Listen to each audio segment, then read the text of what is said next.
As we get ready to enter into a new sermon series about commitment, I just want to ask you, if you remember back in August of 2017, if you remember this name, Christopher Dennis.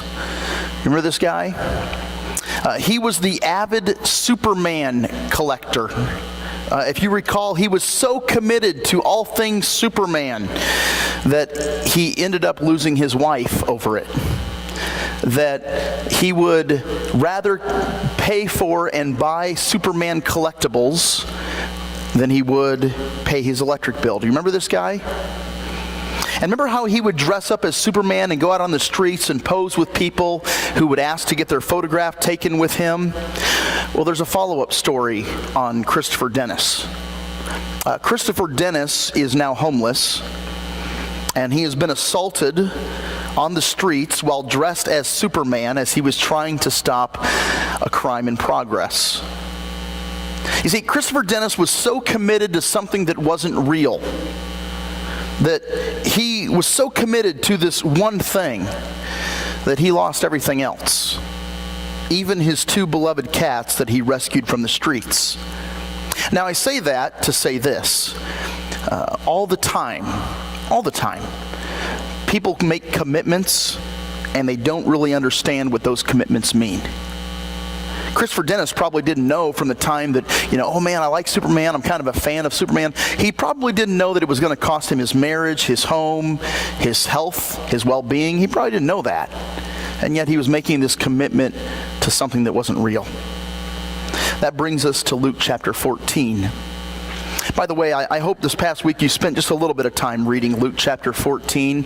Not that it's absolutely 100% necessary before you come, but it'll give you a better understanding of where we're headed.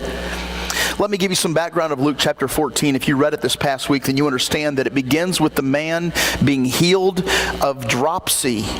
What in the world is dropsy? Well, it's a disease where the person would retain fluid. And Jesus heals this man who had dropsy. Big deal, right?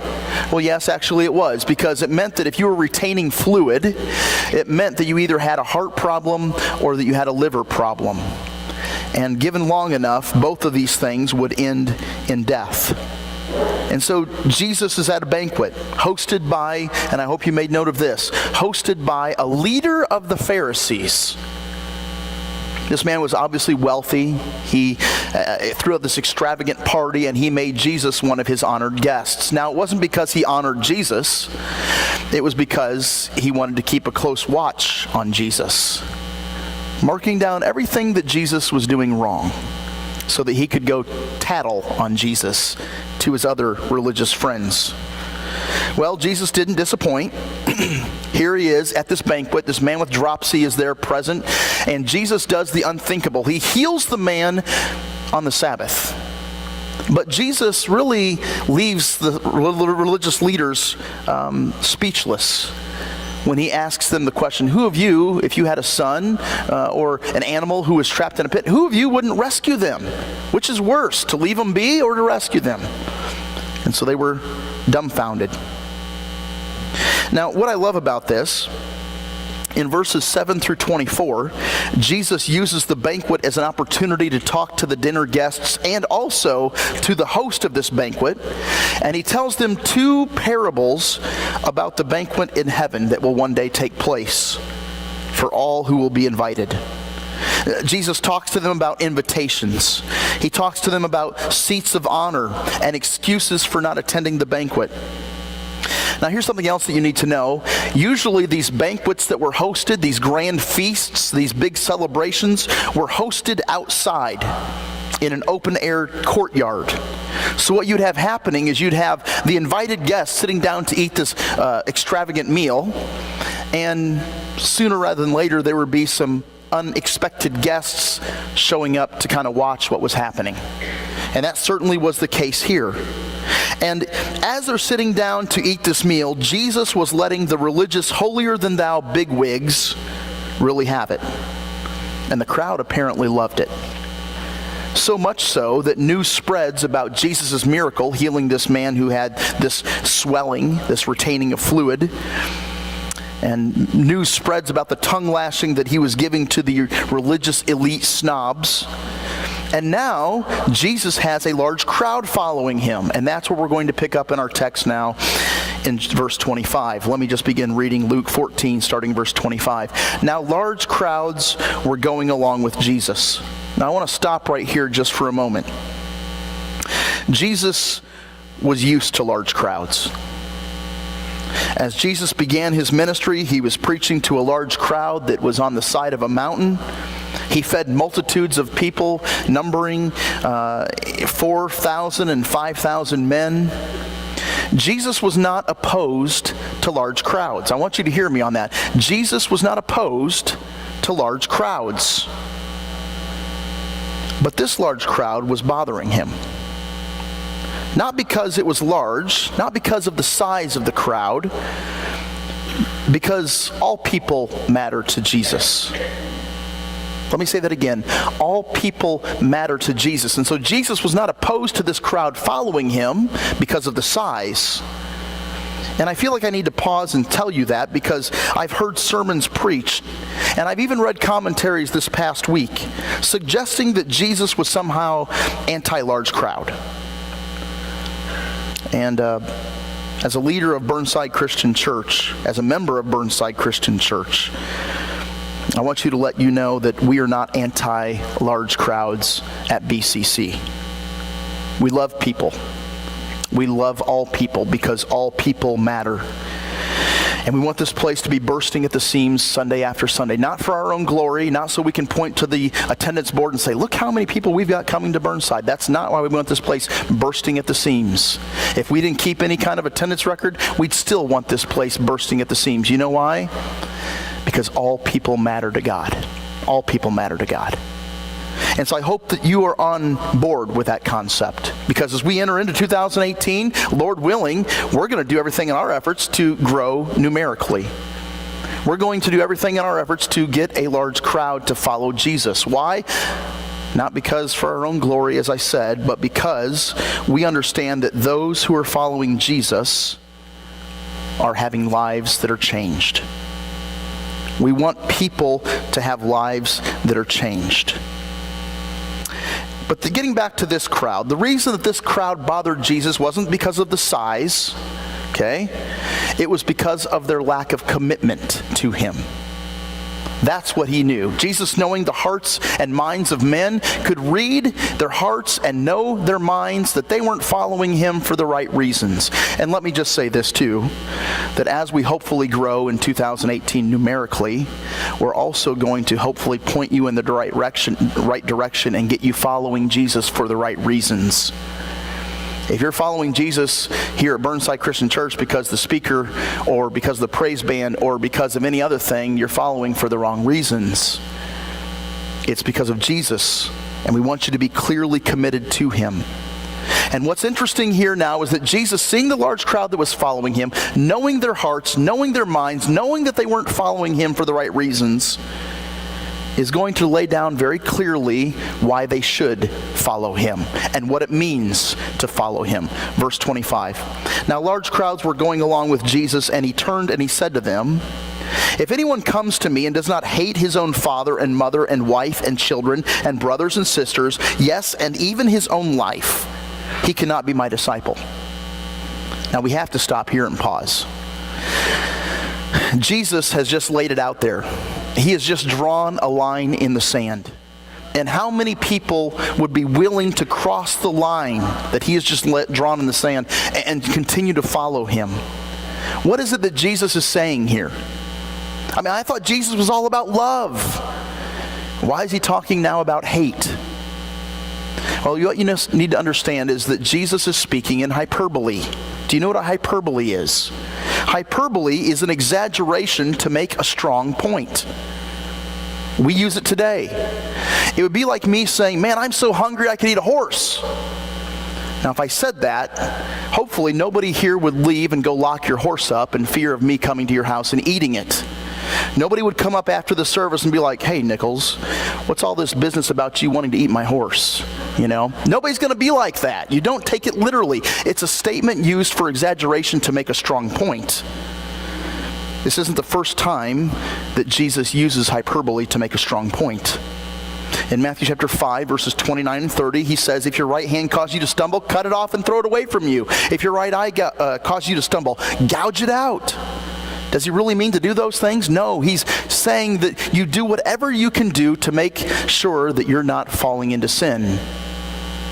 In Matthew chapter 19, verse 24, Jesus says, it's easier for a camel to pass through the eye of a needle than for a rich man to enter into heaven. Again, exaggeration to make a point. In Luke chapter 6, verse 41 and 42, Jesus says, you need to take the 2x4 out of your own eye before you can look to your brother and point at the speck of sawdust in his own. So let's not get caught up on the illustration that Jesus uses. Let's instead focus on the point that Jesus is trying to make. And the point that he is trying to make is this, that when compared to your love for Christ, your love for your family should look like hate. That's how much you should love Christ. That's how much you should be devoted to him. He's not telling you to go home and hate your spouse and hate your children, and he's not telling you that. He's just simply saying he needs to be number one in your priority list. And if he's any place else but number one, that's a problem. Okay, so now begins the first question I want to ask you with, and it's the first question we're going to spend time in our sermon here this morning, is this: how committed are you to God? How committed are you to God? Let's continue reading in our text this morning, verse 27. Whoever does not carry his own cross and come after me cannot be my disciple. For which one of you, when he wants to build a tower, does not first sit down and calculate the cost to see if he has enough money to complete it? Otherwise, when he has laid a foundation and is not able to finish, all who observe it begin to ridicule him, saying, this man began to build and he was not able to finish. Verse 31. Or what king, when he sets out to meet another king in battle, will not first sit down and consider whether he is strong enough with 10,000 men to encounter the one coming against him with 20,000? Or else while the other is still far away, he sends a delegation and he'll ask for terms of peace. So then, none of you can be my disciple who does not give up all of his own possessions. Do you see what he's saying here? He's saying, in order to follow me, you have to ask yourself three questions.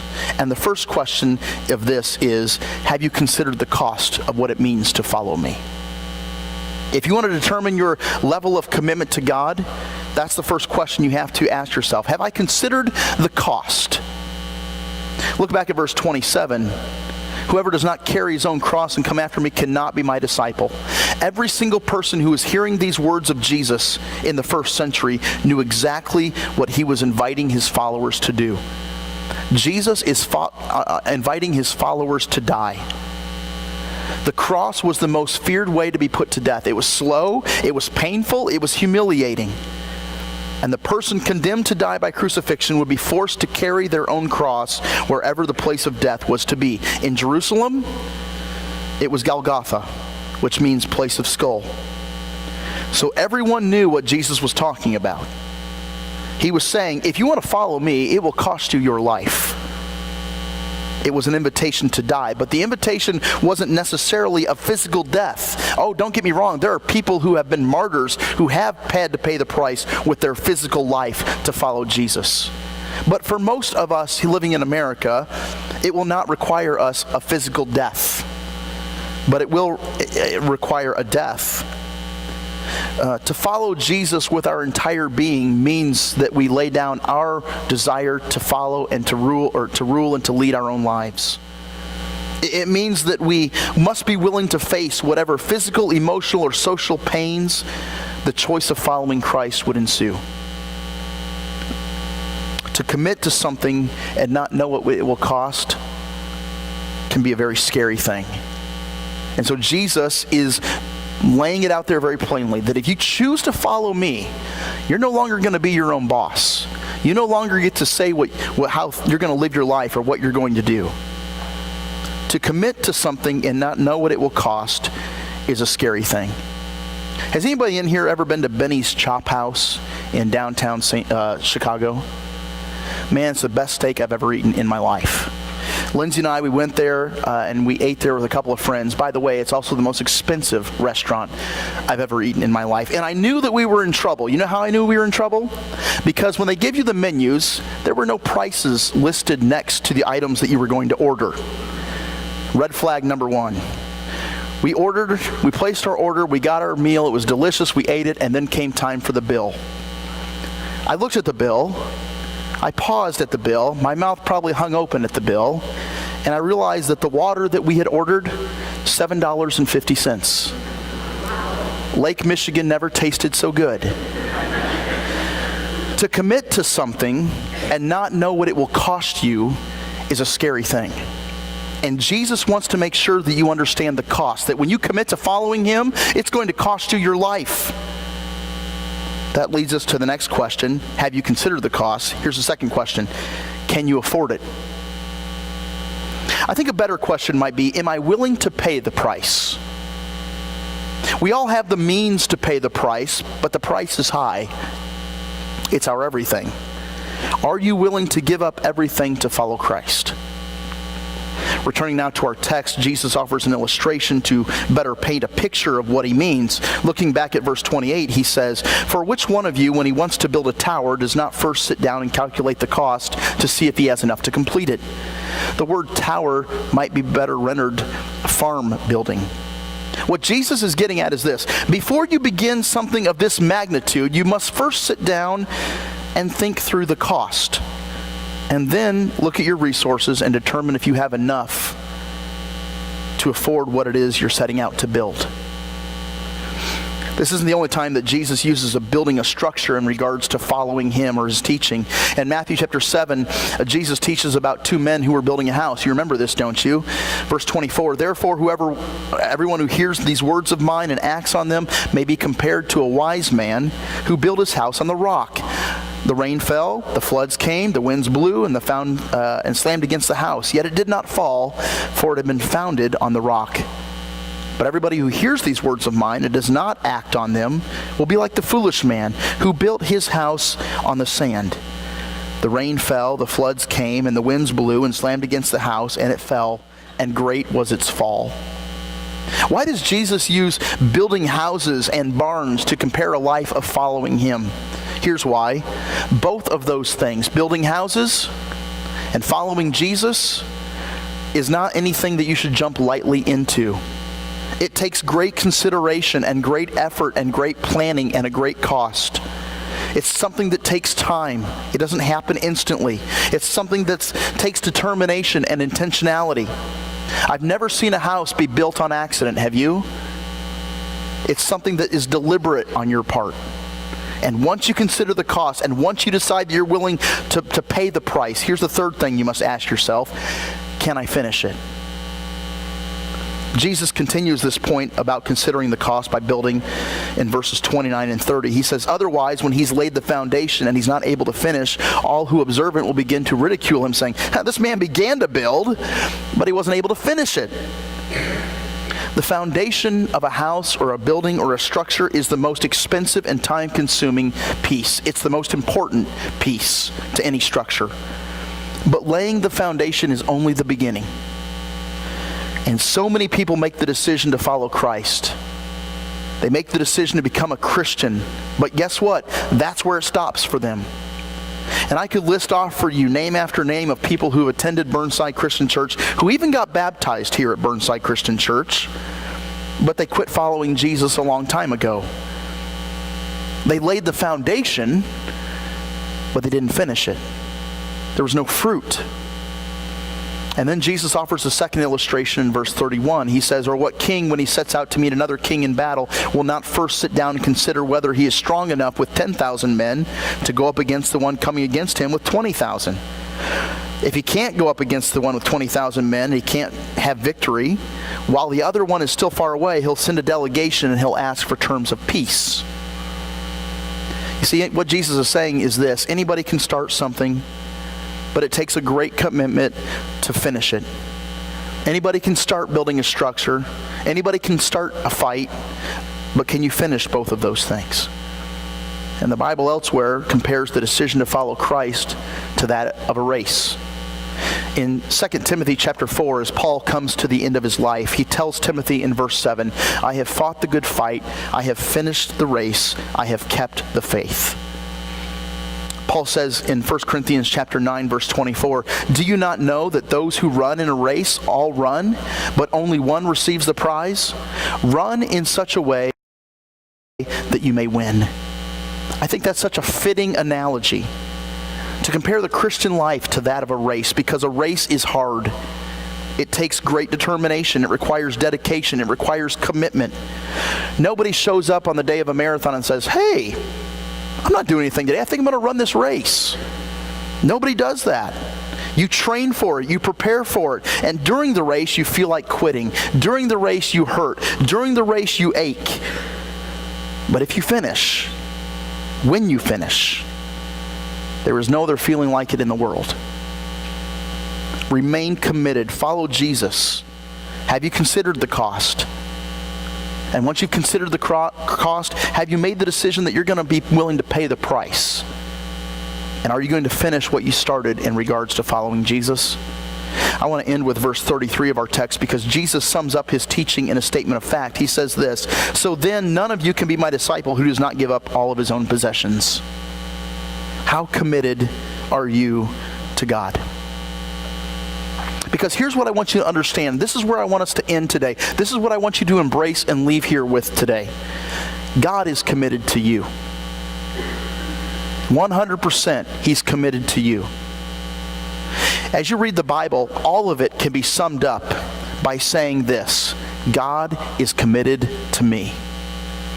That's a perfect summary of the Bible, because he's faithful to you. And as you read Genesis through Revelation, you learn about what great extent that God has gone to so that you could spend an eternity in heaven with him. And here's the thing I want you to grab hold of this morning. There are 3 ways that God has shown his commitment to you. Number 1, God considered the cost. See, here's the thing about God's commitment versus our commitment. God knows everything. And he knew that loving you would cost him his son. He knew that. From the start, he knew that. Because he knows everything. In fact, that's why sometimes we have trouble following through with our commitments, isn't it? Because we don't know everything. I mean, how many people signed a commitment card that said, yes, I will be in church every Sunday in January? We had those back in October and November. And nobody had any clue that January the 7th, we're going to be faced with an ice storm. We can't see everything, and so that's why we have trouble sometimes following through with our commitments. But God knows everything. And even before God created Adam and Eve and placed them in the Garden of Eden, God knew that they were going to sin. And God knew that it was what he was going to do in response to sin. He would offer the world Jesus. He knew that. Sin has always required blood to be shed in order to cover it. In the Old Testament, God required the blood of bulls and goats. And in order to pay the sin bill of the entire human population, it would require the one-time payment of Jesus' blood on the cross. God in the flesh. He would have to die a horrific death on the cross as payment for the sins of the world. That is what it was going to cost God to be committed to loving you. That's what it was going to cost God to be committed to loving me. But furthermore, because God knows everything, God also knew that loving you, that loving me, would require constant forgiveness on his part. That we would blow it on a daily basis. Now, if it were even possible, if it were even a possibility for me to die for the sins of the world, it's not, by the way, but if it were a possibility that, somehow a deal could be made, Mark, if you will die for the sins of the world, would you do it? I might consider dying for the sins of the world if, once I died, people would stop sinning. If people would not take my death for granted, I might be willing to do that. But here's the deal. That's not going to happen. And that's what's amazing about Christ's death. God knows that the sins you're going to commit later today. He knows the sins that you're going to commit 5 years from now. And 1 John chapter 1, verse 9 tells us that as long as we are faithful and just to ask God to forgive us of our sins, that God is faithful and just to forgive us of our sins. Time and time again, he's going to forgive us of our sins. That's the faithfulness of God. And he knew that you and I would mess up on a daily basis, and yet he moved forward with his plan anyway. That's how committed he is to you. That's how committed he is to me. Even though the cost was great, God was willing to pay it. That's the second way that he shows his commitment. He considered the cost. He knew what it would cost, and yet God was willing to pay the price anyway. John chapter 3, verse 16 is considered by many to be the greatest verse found in the Bible, and I think they're onto something. I think the reason it's the greatest verse in the Bible is because it shows that God considered the cost and that he was willing to pay the cost. John 3:16, do you know it?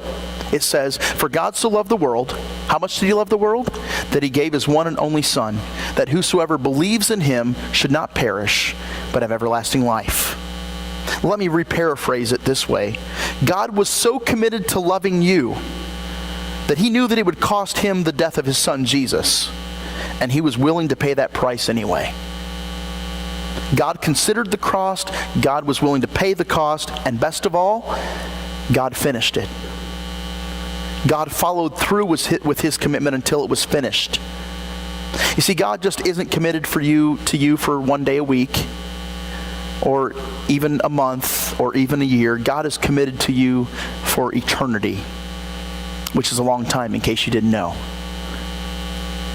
John chapter 19, verse 30 reminds us that God finished it once for all. It reads, "Therefore, when Jesus had received the sour wine, he said, 'It is finished,' and he bowed his head, and he gave up his spirit." Where's Jesus when this verse is taking place? He's hanging on the cross. He's dying an agonizing death for your sake and for mine. And while he is hanging there on the cross, God declared to all humanity with his last earthly breath, "It is finished." My commitment to you has been completed to the very end.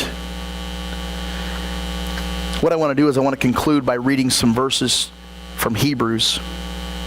And as we read these verses from Hebrews, I know that life is hard. I know it's unexpected, and that maybe some of us set out to commit to following Jesus and we didn't really understand what it was going to cost us, and now it's costing us something dearly that we aren't quite ready to pay. Listen to me. I want you to read Hebrews chapter 12, verses 1 through 3, because these verses should be an inspiration to those of you who are following, and now you're finding it's hard, and now you're finding that you want to quit. Here's why you shouldn't quit. It reminds us that God is committed to us. It says this, "Therefore, since we have so great a cloud of witnesses surrounding us." Who's the great cloud of witnesses surrounding us? If you turn back to Hebrews chapter 11, the Hebrew author goes through and he lists all of these heroes of the faith. And he's talking about how these people just believed and trusted God, even when it was hard, even when it was difficult.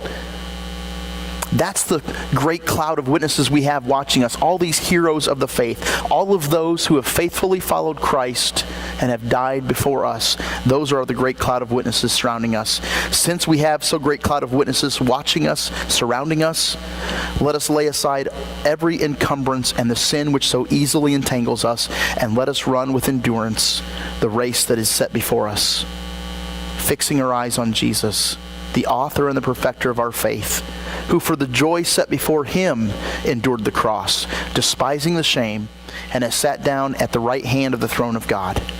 For consider him who has endured such hostility by sinners against himself. Why? So that you will not grow weary and lose heart. Let me just encourage you with this. If you're thinking about quitting Jesus, if you're thinking about giving up, if you're thinking about, man, this isn't worth it, I'll just not be committed, I want you to consider him, that is Jesus, who considered hostility by sinners against himself, who finished it on the cross, who remained committed to you even when it wasn't fun, even when it wasn't pleasant, even when it hurt, so that we ourselves will not grow weary or lose heart in our commitment to him. I'm going to have a time of prayer, and then we're going to have our time decision here this morning. Let's pray.